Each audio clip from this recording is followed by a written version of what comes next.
ವೀಕ್ಷಕರೇ, ಇಂದು ನಾವು ಭಾರತದ ಇತಿಹಾಸದ ಅತ್ಯಂತ ಭಯಾನಕ ರಹಸ್ಯ ಸಂಘಟನೆಯ ಬಗ್ಗೆ ಮಾತನಾಡೋಣ. ಅದುವೇ ಥಗ್ಸ್ ರೆಬಿಲಿಯನ್ ಗ್ಯಾಂಗ್. ವೀಕ್ಷಕರೇ, ಕೊನೆಯವರೆಗೂ ನೋಡಿ, ನಿಮಗೆ ಈ ದರೋಡೆಕೋರರ ಗುಂಪಿನ ಬಗ್ಗೆ ಸಂಪೂರ್ಣವಾಗಿ ಅರ್ಥವಾಗುತ್ತದೆ. ಈ ಗ್ಯಾಂಗ್ ಕಾಳಿದೇವಿಯ ಹೆಸರಿನಲ್ಲಿ ಯಾತ್ರಿಕ ಪ್ರಯಾಣಿಕರನ್ನು ಕೊಂದು ದೋಚಿ ಕಾಳಿದೇವಿಗೆ ರಕ್ತದ ಆಚರಣೆ ಮಾಡುತ್ತಿದ್ದ ಕ್ರೂರ ಕಳ್ಳರ ಗುಂಪು. ತಗ್ಗರು ಕಾಳಿದೇವಿಯ ಆರಾಧಕರಾಗಿದ್ದರು. ಈ ತಗ್ಗರು ಈಗಿನ ಬಿಹಾರ್ನ ಚಡ್ಡಿ ಗ್ಯಾಂಗ್ನ ಮೂಲ ಎಂದು ಹೇಳಲಾಗುತ್ತದೆ. 19ನೇ ಶತಮಾನದ ಮಧ್ಯಭಾಗದಲ್ಲಿ ಮಧ್ಯ ಭಾರತದ ಕಾಡುಗಳು ಮತ್ತು ದಾರಿಗಳಲ್ಲಿ ರಹಸ್ಯವಾಗಿ ಸಕ್ರಿಯವಾಗಿದ್ದ ಒಂದು ಅನಾಗರಿಕ ಕುಖ್ಯಾತ ಕಳ್ಳರ ಗುಂಪು. ಇವರು ಮಾಡುವ ಕೊಲೆಗಳಿಗೆ ಯಾವುದೇ ಇಂಚಿತು ಪಶ್ಚಾತ್ತಾಪ ಪಡುತ್ತಿರಲಿಲ್ಲ.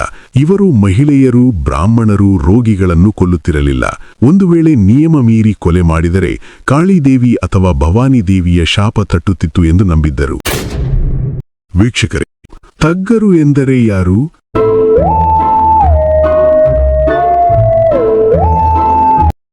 ವೀಕ್ಷಕರೇ, ತಗ್ ಎಂದರೆ ಮೋಸಗಾರ ಅಥವಾ ವಂಚಕ ಎಂದರ್ಥ. ಕಾಳಿದೇವಿ ರಕ್ತಬೀಜ ರಾಕ್ಷಸನೊಂದಿಗೆ ಹೋರಾಡಿದಾಗ ಅವನ ರಕ್ತದ ಹನಿಗಳು ನೆಲದ ಮೇಲೆ ಬೀಳುತ್ತಿದ್ದರಿಂದ ಹೊಸ ರಾಕ್ಷಸರು ಹುಟ್ಟುತ್ತಿದ್ದರು. ಹೀಗೆ ಹುಟ್ಟಿಕೊಳ್ಳುತ್ತಿದ್ದ ರಾಕ್ಷಸರೊಡನೆ ಹೋರಾಡಲು ಕಾಳಿ ಇಬ್ಬರನ್ನು ಸೃಷ್ಟಿ ಮಾಡಿ ಅವರನ್ನು ರಾಕ್ಷಸರೊಡನೆ ಹೋರಾಡಲು ಆಜ್ಞಾಪಿಸಿದಳು. ಹೀಗೆ ಕಾಳಿದೇವಿ ಸೃಷ್ಟಿಸಿದವರ ವಂಶದವರೆಂದು ತಮ್ಮನ್ನು ತಾವು ಕಾಳಿ ಮಕ್ಕಳೆಂದು ಕರೆದುಕೊಂಡಿದ್ದಾರೆ.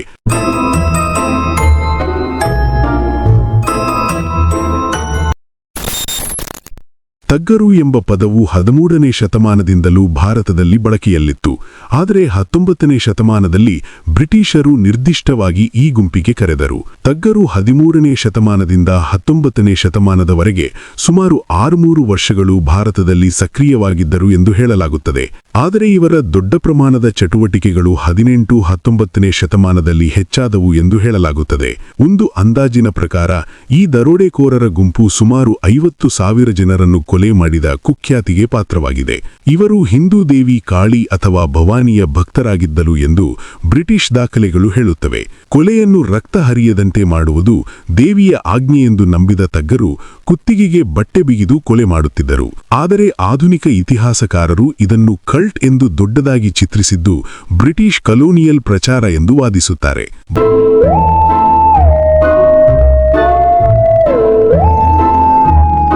ಬಾಲ್ಯದಿಂದಲೇ ಮಕ್ಕಳಿಗೆ ತರಬೇತಿ. ಹೌದು ವೀಕ್ಷಕರೇ, ನೀವು ಕೇಳಿಸಿಕೊಳ್ಳುತ್ತಿರುವುದು ಅಕ್ಷರಶಃ ಸತ್ಯ. ಈ ತಗ್ಗರು ಮಕ್ಕಳಿಗೆ ಸುಮಾರು 10-12 ವರ್ಷಗಳಿಂದಲೇ ತರಬೇತಿ ಆರಂಭ ಮಾಡುತ್ತಿದ್ದರು.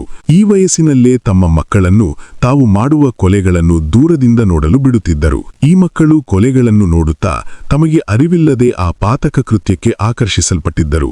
ಬಾಲ್ಯದಿಂದಲೇ ಅವರು ರೂಮಾಲ್ ಹಿಡಿದು ಗಂಟಲು ಹಿಸುಕುವುದನ್ನು ನೋಡುತ್ತಿದ್ದರು.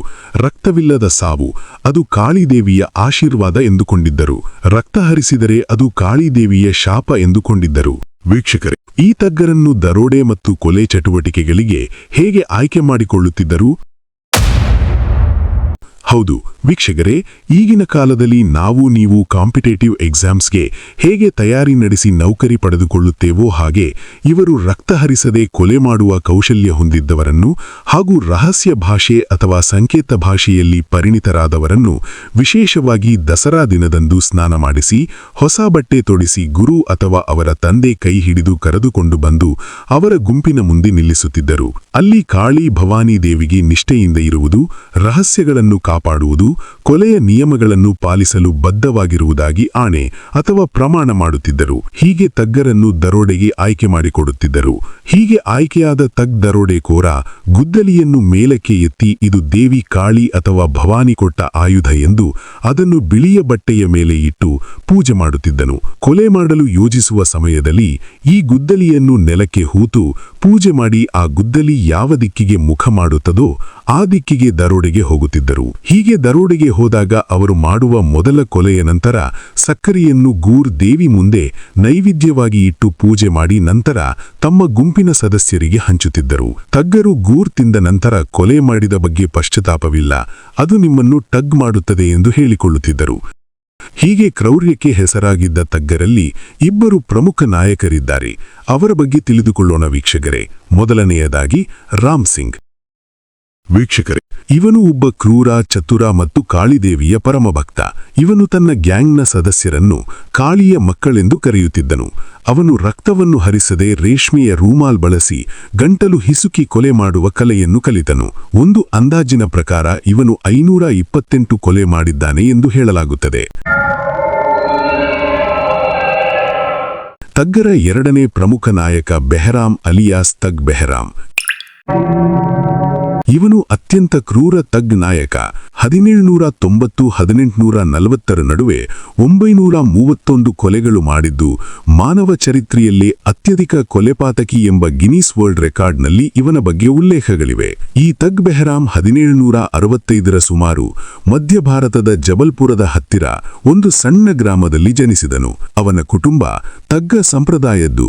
ತಗ್ಗರು ತಮ್ಮ ಮಕ್ಕಳಿಗೆ ಚಿಕ್ಕವರಿದ್ದಾಗಲೇ ರೂಮಾಲ್ ಹಿಡಿಯುವ ಕಲೆ ಕಲಿಸುತ್ತಿದ್ದರು. ಹಾಗೆ ಬೆಹರಾಮ್ ಸಹ ಕಲಿತುಕೊಂಡನು. ಬಾಲ್ಯದಿಂದಲೇ ಅವನು ಕೊಲೆಗಳನ್ನು ನೋಡುತ್ತಾ ಬೆಳೆದನು. ಅವನು 10-12 ವಯಸ್ಸಿನಲ್ಲೇ ಶವಗಳನ್ನು ಹೂತು ಹಾಕುವುದನ್ನು ಕಲಿತನು.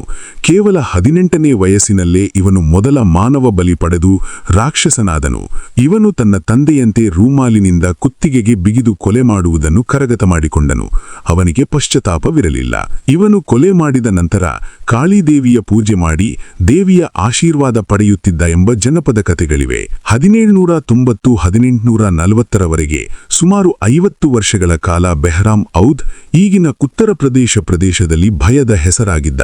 ಅವನನ್ನು ಜನರು ಬುಹರಾಮ್ ಜಮೇದಾರ್ ಅಥವಾ ತಗ್ಗಳ ರಾಜ ಎಂದು ಕರೆಯುತ್ತಿದ್ದರು. ಅವನ ಗುಂಪಿನಲ್ಲಿ 100 ಜನರಿದ್ದು ಅವರು ಪ್ರಯಾಣಿಕರೊಂದಿಗೆ ಸ್ನೇಹಿತರಂತೆ ಸೇರಿಕೊಳ್ಳುತ್ತಿದ್ದರು. ಸೈನಿಕರು, ವ್ಯಾಪಾರಿಗಳು, ಯಾತ್ರಿಕರು, ಕುಟುಂಬಗಳು ಎಲ್ಲರನ್ನೂ ಗುರಿ ಮಾಡಿಕೊಳ್ಳುತ್ತಿದ್ದರು.